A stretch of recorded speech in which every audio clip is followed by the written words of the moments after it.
सतनाम सत साहेब। सभी दर्शक महापुरुषों को सादर प्रणाम। और पूर्णिमा के शुभ अवसर पर और संत श्रोमणी रविदास जी महाराज जी के जन्म दिवस पर भी सभी महापुरुषों को सादर प्रणाम।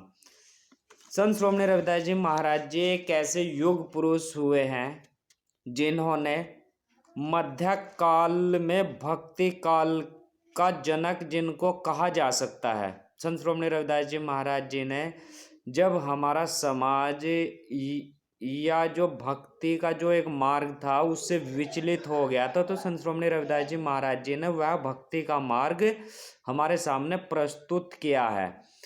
इससे पहले प्राचीन काल में यह भक्ति काल का जो मार्ग था, भक्ति का जो मार्ग था, उसके जनक शिव थे। और आधुनिक काल में अब इस समय फिर से समाज एक बार फिर से विचलित हुआ है। जो संत श्रोमणी रविदास जी महाराज जी ने ज्ञान दिया था, पथ बताया था, मार्ग दिया था, या आदि काल में दूसरे महापुरुषों ने जो दिया था उसको हम बिल्कुल तक पूर्ण रूप से भूल चुके हैं। अब आधुनिक काल में भक्ति काल के जो जनक होंगे उनको हम हिंदू धर्म में कल के अवतार कहते हैं, और बौद्ध धर्म में मैत्रेय बौद्ध कहते हैं, ईसाई धर्म में सेकंड कमिंग जीसस कहते हैं, और इस्लाम धर्म में इमाम मेहदी कहते हैं।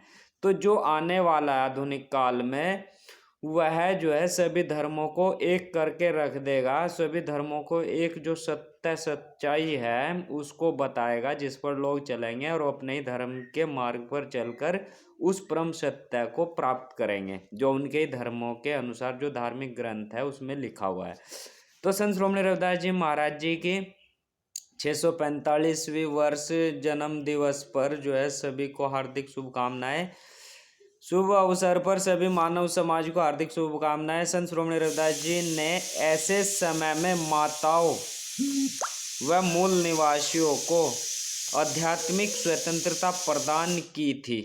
यानी संत श्रोमणी रविदास जी महाराज जी के समय में जो महिलाएं थी, माताएं, बहनें थी, उन्हें आध्यात्मिकता में आगे बढ़ने के लिए स्वतंत्रता प्रदान नहीं थी। अर्थात वहाँ पुरुष प्रधान, पूर्ण रूप से पुरुष प्रधान समाज था जो कि महिलाओं को इस ओर बढ़ने ही नहीं दिया जाता। आजकल भी मंदिर और मस्जिदों में भी महिलाओं को जाना वर्जित समझा जाता है। तो और उस समय के जो मूल निवासी थे उन्हें भी जो है आध्यात्मिकता में बढ़ने नहीं दिया गया था।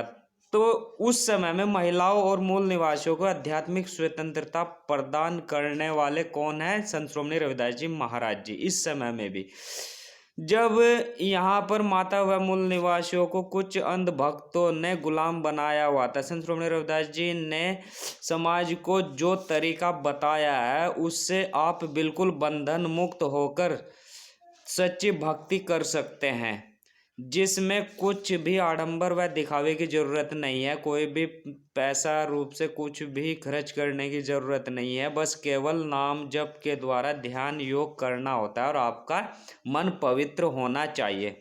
और इसमें सबसे महत्वपूर्ण घटक है आपका मन। उन्होंने कहा था कि मन चंगा तो कठौती में गंगा। बस आपका मन पवित्र होना चाहिए। उन्होंने मानव समाज को नई दिशा प्रदान की।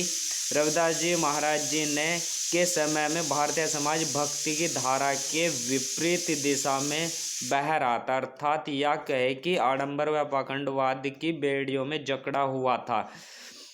जकड़ा हुआ मूर्ति पूजा को ही सर्वोपरि समझ रहा था, और उस समय मानव द्वारा घोर निंदनीय अपराध षड्यंत्रों के द्वारा किए जा रहे थे। जो भक्ति काल का ध्यान योग करने का, नाम जप करने का जो तरीका था उसको बिल्कुल भूल गए थे और आडंबरवाद व पाखंडवाद को ही भक्ति समझ रहे थे। तो सभी धर्मों का मूल आधार आत्मा है, जिसको रूह कहते हैं इस्लाम धर्म में, और सोल कहते हैं ईसाई धर्म में। तो और उसका विकास करना सभी आत्मा उस मालिक का अंश होती है। यानी आत्मा का विकास करना ध्यान के द्वारा, नाम जप के द्वारा, या इबादत के द्वारा, या मन फिराव वाली प्रार्थना के द्वारा होता है। तो सभी धर्मों के अनुसार और मानव का आधार आत्मा है। यानी शरीर का जो संचालन करती है वह एक आत्मा ही है। यदि आत्मा रूपी ऊर्जा इस शरीर से निकल जाती है तो यह शरीर बिल्कुल नश्वर यानी एकदम मिट्टी के समान है, इसका कोई औचित्य वह है ही नहीं, सड़न हो जाएगी। तब फिर हम उस मालिक के अंश को ही दंड या सजा दे रहे थे संत श्रोमणी रविदास जी महाराज जी के समय में, जो कि बिना वजह किसी को सजा देना धर्म विरुद्ध कार्य था। संत श्रोमणी रविदास जी महाराज जी ने तो अपने श्लोक में यह भी कहा था कि कर्म में ही धर्म है, यानी आपका जो कर्म है उसमें ही धर्म छिपा हुआ है, धर्म अधर्म। संत श्रोमणी रविदास जी ने भी श्री कृष्ण जी की तरह कहा था, जब जब फैला ही अधर्म जब फैलई जगतमयी कूड़ पाप अंधकार, तब तब राके हत दई रविदास एक राम हमार। जब जब इस संसार में अधर्म, आडंबर व पाखंडवाद फैल जाता है, यानी धर्म बिल्कुल विलुप्त हो चुका होता है, तब वह मालिक किसी अपने अंश के द्वारा यहाँ पर उस सच्चाई का प्रचार करने के लिए, यानी जो विलुप्त हुआ ज्ञान है, मार्ग है, उसको बताने के लिए किसी पवित्र आत्मा को भेजता है, या जिसके कर्म बंधन खत्म होते हैं उसको, उसके द्वारा वह सच्चाई का ज्ञान, सत्य मार्ग प्रदर्शित समाज के लिए करवाता है। ऐसे ही श्री कृष्ण जी के समय में भी हुआ था, तो तब भी श्री कृष्ण जी ने यही कहा था, यदा यदा हि धर्मस्य ग्लानिर्भवति भारत, अभ्युत्थानम धर्मस्य तदात्मानं सर्जयाम्यहम्। यानी जब जब भी धर्म की हानि होती है तो वह मालिक स्वयं किसी के द्वारा संदेश सत्य मार्ग का भेज देता है। जब जब भी समाज में अंधकार हो जाता है, अर्थात मानव धर्म विरुद्ध आचरण करने लगता है और दुर्भाग्य से उस आचरण को ही धर्म समझने लगते हैं, तो वह मालिक किसी भी अपने अंश के द्वारा समाज में सही धर्म का रास्ता दिखाने के लिए भेज देता है, अर्थात आध्यात्मिक ज्ञान का जो मार्ग है उसको बता देता है, जिसको पहले लोग भूल चुके होते हैं। और शुरू में इस महापुरुष का विरोध होता है, यानी जो इस जैसे संत श्रोमणी रविदास जी महाराज जी के समय में भी उनका विरोध हुआ था, लेकिन आज उस सच्चाई को मान रहे हैं। तो शुरू में उस समय के लोग उनका विरोध करते हैं, जिस पर यह मार्ग अवतरित होता है। बाद में लोग सीख जाते हैं और वह पुरुष पूजनीय वह अवतार कहलाता है। रामानंद के अन्य 11 शिष्यों में से महाराज जी एक शिष्य थे, लेकिन अभी तक आत्मज्ञान पूर्ण रूप से किसी को भी नहीं हुआ था। लेकिन संत श्रोमणी रविदास जी को जो रामानंद जी को मालूम था वह तरीका रामानंद जी ने बताया कि ऐसे आध्यात्मिकता में आगे बढ़ते हैं, लेकिन उससे भी उसके साथ भी कुछ और जोड़ना पड़ता है, जो कि उस समय के लोग भूल चुके थे। और उस जो जोड़ने वाली प्रक्रिया है उसको उस मालिक ने स्वयं संत श्रोमणी रविदास जी महाराज जी को बताया था। संत श्रोमणी रामानंद जी ने बताया था, लेकिन वह पूर्ण नहीं था, नहीं तो रामानंद जी एवं अन्य पूर्णता को पहले ही प्राप्त हो जाते। लेकिन मालिक ने रविदास जी महाराज जी को अन्य सहायक क्रियाएं भी बता दी, तो सबसे पहले पूर्णता को संत श्रोमणी रविदास जी महाराज जी उस समय में प्राप्त हुए थे। अब यही चर्चा या रविदास जी के शुद्ध आचरण व्यवहार की चर्चा चारों तरफ फैल गई, तब अन्य उनके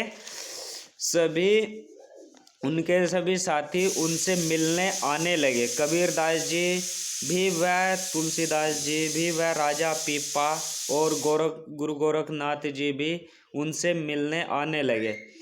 कबीरदास जी उम्र में बड़े थे, लेकिन आडंबर व पाखंडवाद वाली भक्ति करते थे, तो रविदास जी के पास आए कि कुछ सीखने को मिले, संगति मिले।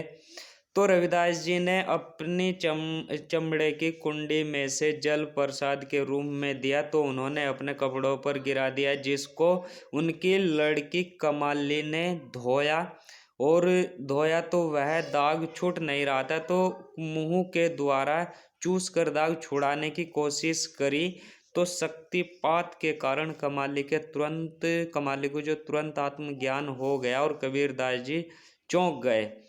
यह चमत्कार देकर और पश्चाताप किया कि ऐसे ही तुलसीदास जी व गुरु गोरखनाथ जी के राजा व राजा पीपा के साथ भी सुना जाता है कि संत श्रोमणी रविदास जी महाराज जी ने ऐसे ही प्रसाद वहाँ पर भी दिया था।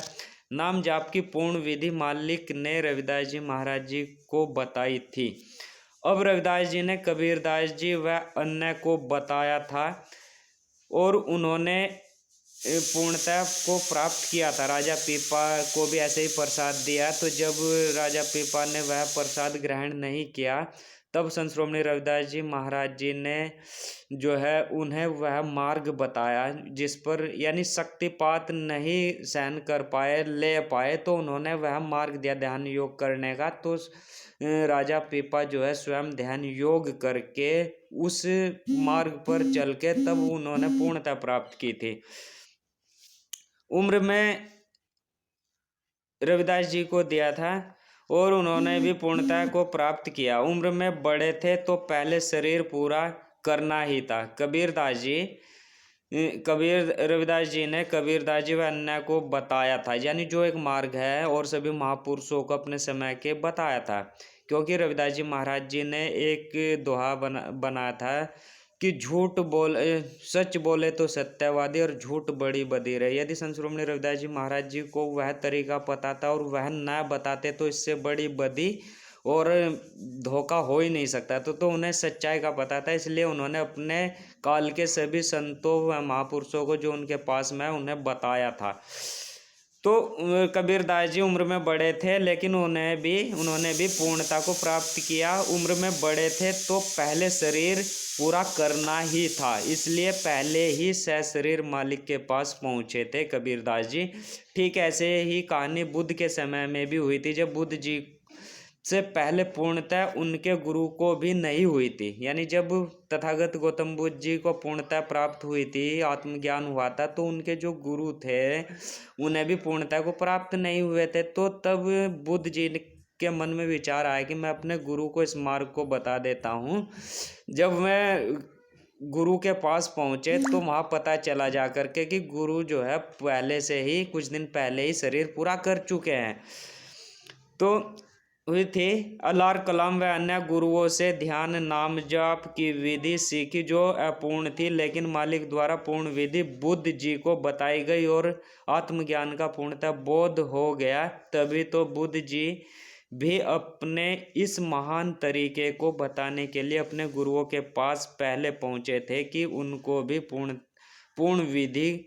भी मैं इस पूर्ण विधि को बता देता हूँ। लेकिन सभी दोनों गुरु अपना शरीर पूरा कर चुके थे। यह वाक्य संकलित है बुद्ध और उनका धम्म डॉक्टर बाबा साहब भीमराव अम्बेडकर जी द्वारा संकलित है, रचित है। दोस्तों, आज फिर से इस पूर्ण तरीके से वंचित हैं हम सभी लोग, इस पूर्ण तरीके से वंचित हैं। सभी धर्मों के अनुयायी इस समय भारत में जन्म लेने वाले जो अवतार हैं, कल के अवतार हैं, मैत्रेय बौद्ध है, इमाम मेहदी है, सेकंड कमिंग जीसस जी के पास यह संपूर्ण विधि बताई गई है। इस संपूर्ण विधि को मालिक ने उनको बता दिया गया है, जो एक संदेश हुआ कि इस समय का जो आने वाला है, जिसको वह उन्हीं के धर्म ग्रंथों में बताई व छुपाई हुई है सभी धर्मों के अनुयायियों को बताएंगे। दोस्तों, जानकर हर्ष होगा, यह संपूर्ण विधि स्वयं मालिक ने हमारे उपकारवन ट्रस्ट के एक संत को बताई हुई है। हमें भी बहुत ही हर्ष महसूस होता है कि हमारी ट्रस्ट के एक पूर्ण संत को यह विधि मालिक द्वारा स्वयं बताई हुई है इस समय। और सभी धर्मों के अनुसार यही एक विधि है, यानी सभी धर्मों को इसी विधि को अपनाना होगा जो कि उनके ही धर्म ग्रंथों में वर्णित है और विधि है। बस इसका नाम उनकी भाषा के अनुसार अलग है। इस विधि को छीना नहीं जा सकता, चुराया नहीं जा सकता, खरीदा नहीं जा सकता। बस केवल सीखा व पात्रता धारण करनी पड़ती है, वह सीखा जा सकता है प्रेम स्वरूप से। तो आइए हम इस ओर बढ़ें और संत श्रोमणी रविदास जी महाराज जी के जो जन्म दिवस है, पूर्णिमा के शुभ अवसर पर ध्यान योग करना, नाम जप करके या इबादत करना सीखे, मन फिराव वाली प्रार्थना करना सीखे, और ऐसी प्रार्थना या इस पूर्ण विधि को सीख करके अपना जो जीवन का लक्ष्य है उसे प्राप्त करे। सतनाम सत साहिब।